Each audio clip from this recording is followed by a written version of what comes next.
Namaskaram everyone. This video is the answer or the discussion for the follow-up question and one of the Anna. This is regarding the compulsions. One of the Anna actually asked me that this is actually like one of the most frequent question.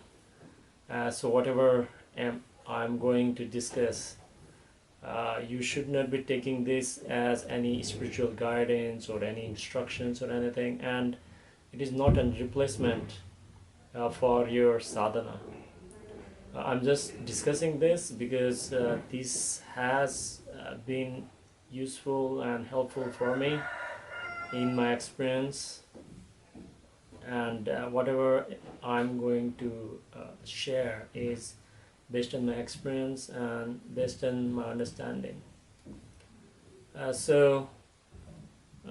is actually like a most frequent question among people that how to overcome the need of sexuality and how to transform that energy. Actually, that is the end of the question. So these are the two questions that crop up among most of the people, because this is one of the compulsive need of the physicality.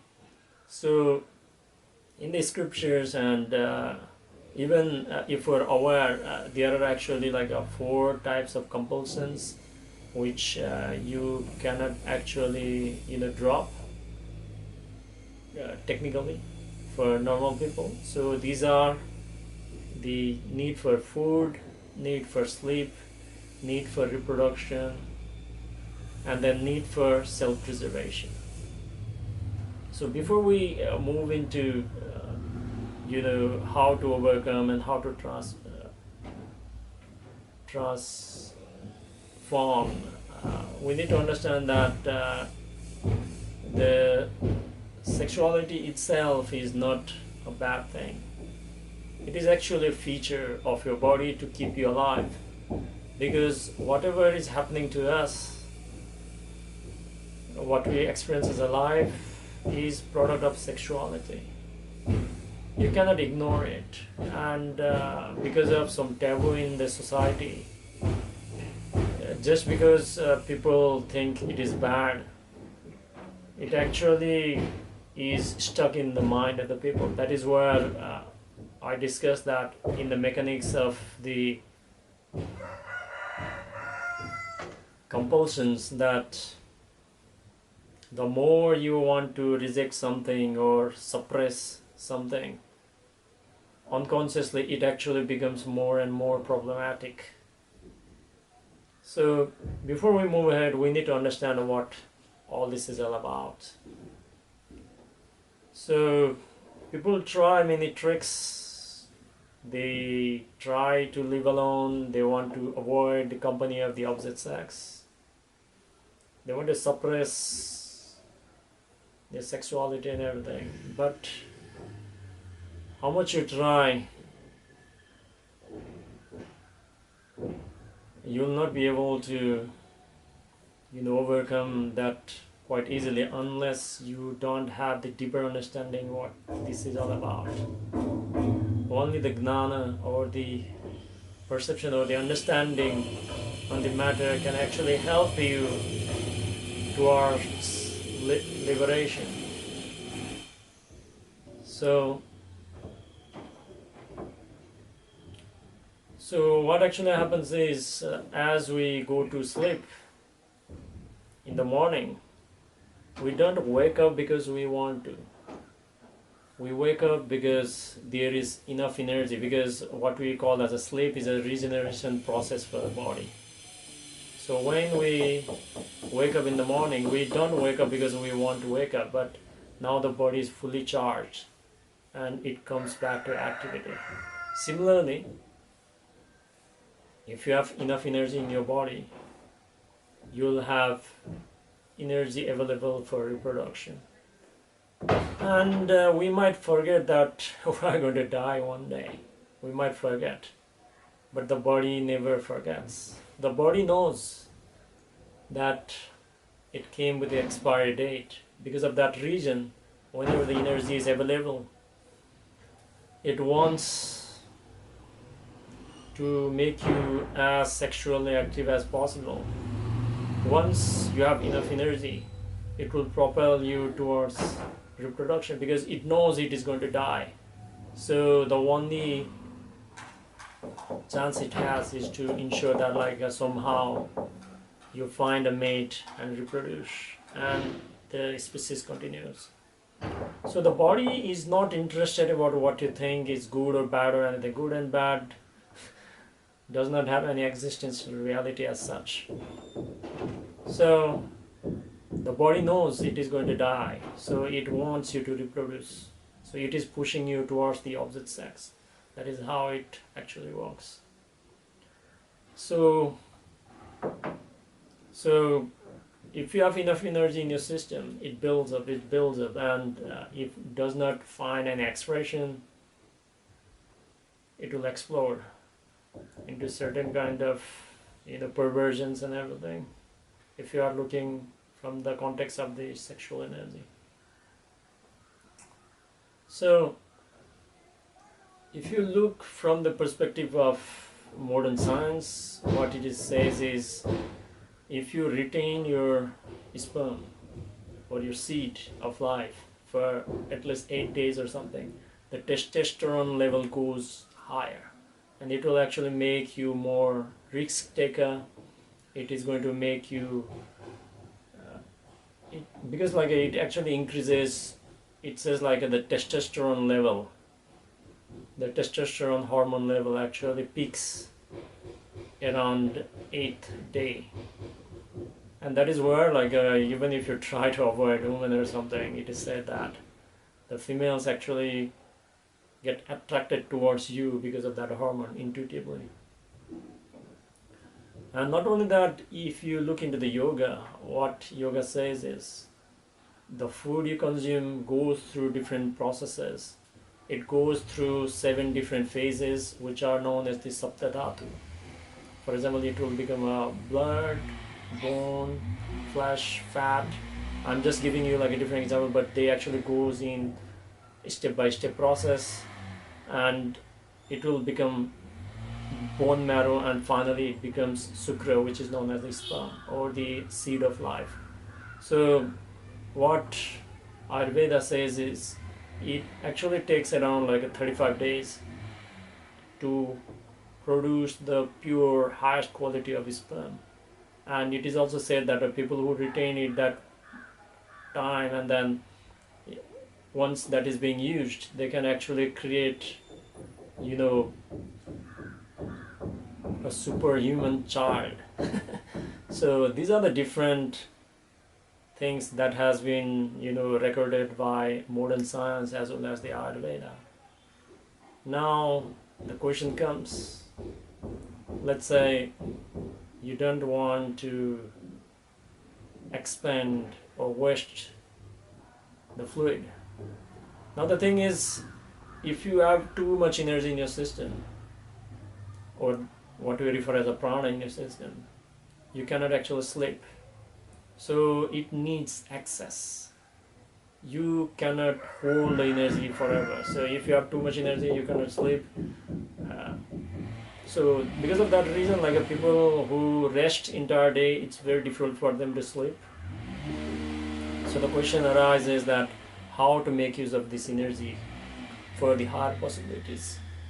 And this is where there are different ways to do it.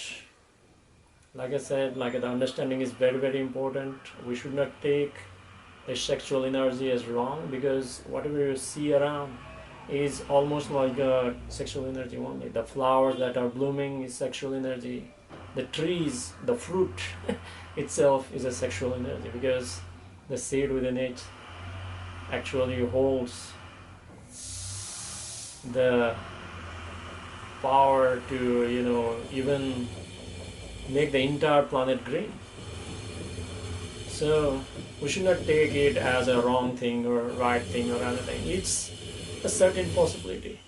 But now like I told you, it's actually a feature of the body. It's the feature of the body for you to propagate your generation, your family tree and everything. But at the same time, if you want to transcend, it may be a limitation. It's not a limitation, but it may be a limitation if you want to go alone. So if you want to follow the Grihastha path, there are like a different ways you can follow spirituality. You can follow spirituality even being a householder also. That's not an issue. But if you want to go alone, and then this is where you need to learn or have this clarity on how to manage your excess of energy. So Sadhguru has mentioned that there are different kind of fire within you. So the first one is called Jatharagni, which is the fire of the belly and then the groin. So if you have enough energy in your system, it is going to digest your food, and after that it will start to make you more sexual in nature, so that you are going to propagate the species. And the second fire after Jatharagni is called Chitagni. So basically, if you are not initiated into powerful processes, then your alternative can be getting involved in something creative or something worthwhile, which is actually more significant than just survival process. In some cases, people try to replace one habit with another with some motivation or understanding, but that will never work, because what you call as a sexuality is not an artificial compulsion. It is the basis of your existence. That is where you actually came from, where you got your body from. So you cannot replace it.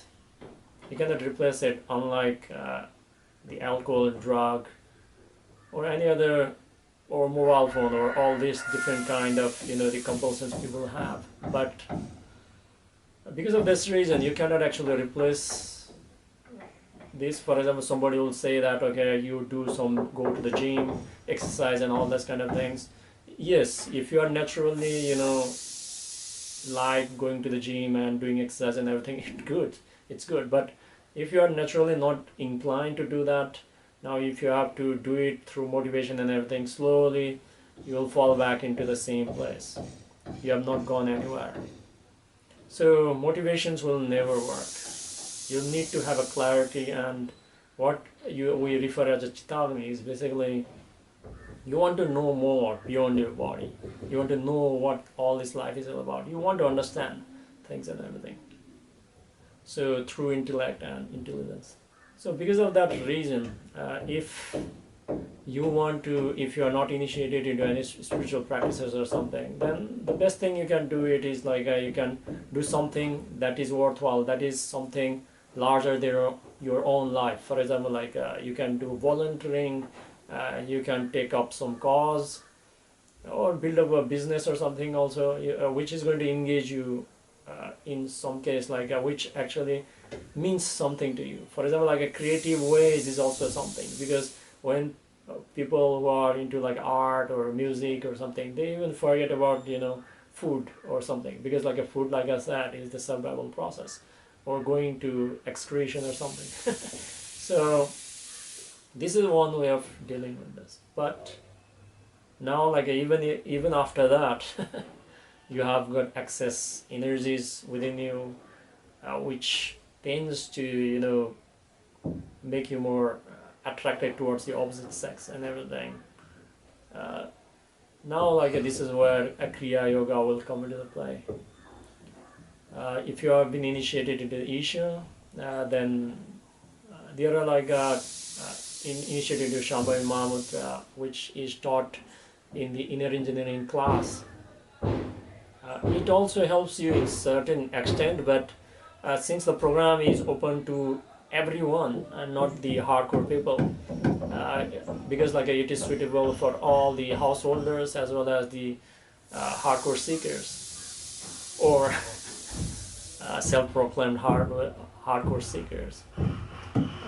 So because of that reason, like it's fine. Like it does not have that much of a direction. Like it evolves slowly, as Sadhguru has mentioned. But if you want to go, you want to transform your energies. Yeah, transforming of energies basically means like whatever you eat, or like the energy you have in your body is known as the prana. Prana is basically which is keeping you alive. When you have these excess energies, it takes different forms, like Jataragni and Chitagni. Now, if you want to even go beyond Chitagni also, like just knowing is not good enough, not doing is not good enough. You want to know the source of creation and everything. That is where there are two fires known as the Bhutagni and then the Sarvagni. So as Sadhguru has mentioned, a yogi is not concerned about these three fires. He's interested only in the Sarvagni, the ultimate fire of the existence. So, like I mentioned, that whatever you eat is in the form of prana. You can build up your prana based on your food and everything. Another way, like you can reduce the influence of your body in you, the sensual part of it, in terms of sexuality. If you want to retain or you want to transform the energy, one thing is you need to control your food, whatever you are taking in. For example, the onion, garlic, and hing, asafoetida, milk, and potatoes and tomatoes. These are the things. They are not only sort of tamasic in nature, but also has some impact on like the sensuality and everything. Potato and tomato not that much, but if you look into hing or like onion and garlic, these are the, and even milk also like has got like a lot of like estrogen hormones, which are basically like highly they are like actually like female sexual hormones. And the onion and garlics actually, and hing is used for the like the sexual treatment, or like to induce like the virility as well. So these are used as like the medicines for like impotency, or like to enhance the sexual energy. So one has to sort of control the intakes of this kind of foods. And the another thing is, like I said, the more prana you have now, you'll have a lot of energy. Now what you can do is you can transform this into something known as the ojas. So ojas is basically the non-physical dimension of energy, as Sadhguru has mentioned. And what actually happens is, the more ojas you have, the more easily you can transcend your mind and body and access the mysteries of life more effortlessly. So this is the path of the Kriya Yoga. If you follow the Bhakti Yoga, that is completely fine. If you follow Karma Yoga, that is also completely fine. And if you follow like a Gnana Yoga, it is also completely fine. But you don't need to worry too much about the energies in other aspects. And the best thing to overcome these kind of things is like get married also. That way you can also handle the energies. But if you think that like you don't want to handle that way, but you want to transform these energies, is basically like a Kriya Yoga is the main way. And I do not know other approaches, but if you really want to make use of this energy and transform for your like spiritual growth, then you have to be initiated into Shunya program from Isha. This is the only proven way I have seen. And in the Shunya program, you will be initiated into your life process called Sakti Chalana Kriya, which is actually used, can be used to transform whatever energy you have towards what we refer as the ojas. So this is basically the process through which you can transform your energies. The other ways you can handle whether like let's say you are not initiated into the practice, what I can do. Okay, so I strongly recommend that you don't become a book yogi and damage your energy body, which is known as the pranamaya kosha. If you are not aware, stay away from this. Even if you are interested to read it, just take it as as a inspiration and a possibility. Do not practice these as such on your own at home, because I've made many sadhakas, or they message me and then say that they have been doing certain kind of Buddhist tantric mantras, chanting and everything continuously for extended period of time, and they have somehow damaged their energy body. I'll not go too much further in this one, because we came into the energy dimension. So basically, whatever the energy we have in terms of the food, when you have access, it tends to be converted into the sexual energy by the body, because the body knows it's going to die and body does not know anything else. But once you have this glimpse of the beyond, and then if you want to make use of that, it's that way. This is the way of the Kriya Yoga. It requires a lot of preparation as well. If you want to do sadhana and everything, anyway, you will be instructed by the ashram how to properly get initiated, and then how you can integrate in your life. So like I said, you should not be practicing these things on your own. Now if you still believe that okay, I cannot attend these practices for some reason, and you need to find an immediate way and everything, is if you want to do it, is I told you earlier also, you can find something worthwhile. You can, at the moment, you can initiate into Shambhavi Mahamudra also online, and once you have completed, you can contact the local volunteer and get involved in volunteering activities if you can. And if that is not also possible, then the another way is the Hatha Yoga programs you can do, or you can do a certain kind of physical activities also.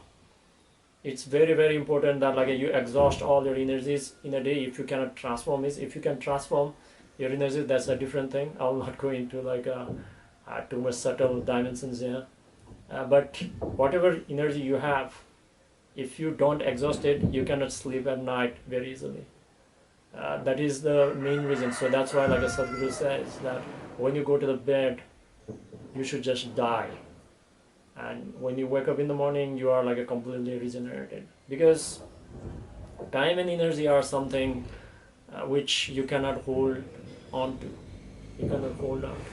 So you either have to transform